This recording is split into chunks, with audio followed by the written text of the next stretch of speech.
الحمدللہ رب العالمین والصلاة والسلام علی سید الانبیاء والمرسلین اما بعد فاعوذ باللہ من الشیطان الرجیم بسم اللہ الرحمن الرحیم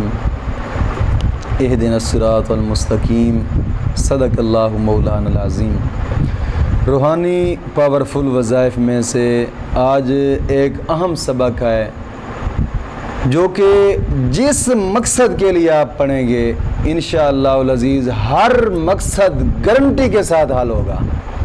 ہر مقصد انشاءاللہ العزیز۔ چاہے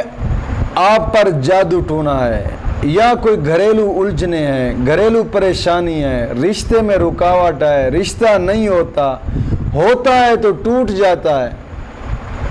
یا رشتے آتے ہی نہیں ہیں،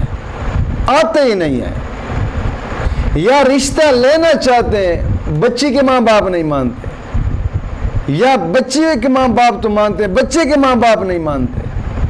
یعنی ان تمام مسائل کے حل کے لیے یہاں تک کہ آپ پر کالا جادو ہوا ہو، بنگالی جادو ہوا ہو، سفلی عمل ہوئے ہو، کچھ بھی ہوا ہو، یعنی ہر مقصد سے نجات کے لیے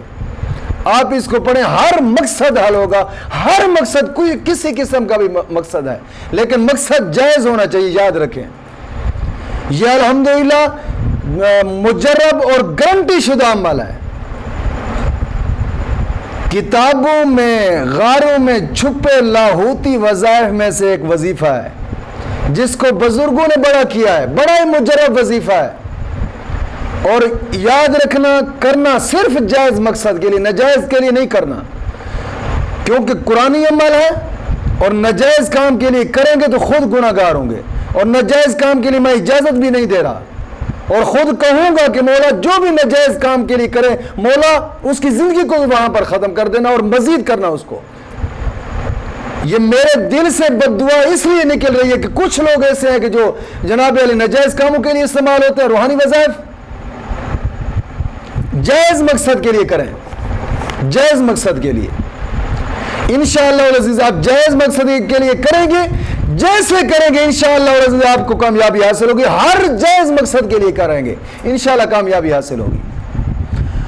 اور یہ اول آخر 7 مرتبہ، یعنی 7 مرتبہ پہلے درود ابراہیمی پڑھنا ہے،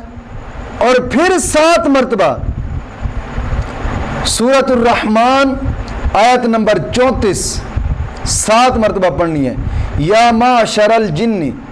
والانس ان استطعتم ان تنفذوا من اقطار السماوات والارض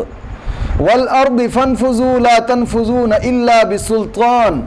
فبأي آلاء ربكما تكذبان۔ آیت نمبر 34 اور 33 7 مرتبہ پڑھنی ہے، یعنی پہلے 7 مرتبہ درود ابراہیمی، پھر 7 مرتبہ یہ آیت کریمہ، پھر 7 مرتبہ درود ابراہیمی۔ جس مقصد کے لیے کریں چند دن کریں گے انشاءاللہ العزیز ہر قسمی مقصد آپ کا پورا ہوگا، ہر قسمی مقصد پورا ہوگا انشاءاللہ العزیز۔ شرط ہے کہ جائز مقصد ہو، نماز کی پابندی شرط ہے اس وظیفے میں، شرط ہے نماز کی پابندی، اور ہر نماز کے بعد 11 مرتبہ کلمہ طیبہ اور 11 مرتبہ درود پاک لازمی ہے، نماز شرط ہے انشاءاللہ العزیز۔ چند دن آپ اس وظیفے کو کریں گے، ہر قسمی مراد پوری ہوگی، ہر قسمی مقصد انشاءاللہ جائز جو ہوگا وہ پورا ہوگا۔ مولا کریم دین متین کی سمجھ عطا فرمائے۔